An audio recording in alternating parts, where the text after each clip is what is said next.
এখন তো মোবাইলেই সব কিছু। আমি সব সময় বলি যে একটা মোবাইল মানে এখনকার দিনে একটা মোবাইল হাতে থাকা মানে, একটা স্মার্টফোন হাতে থাকা মানে পুরো জগৎটা হাতে চলে আসা। ঠিক নয় বলো?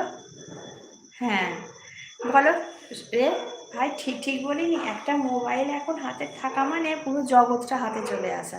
এবার তুমি ওটাকে মানে যেরকমভাবে ব্যবহার করবে, তোমার মেন্টালিটি অনুযায়ী তুমি ওটা যেভাবে ব্যবহার করো। একদম, হ্যাঁ।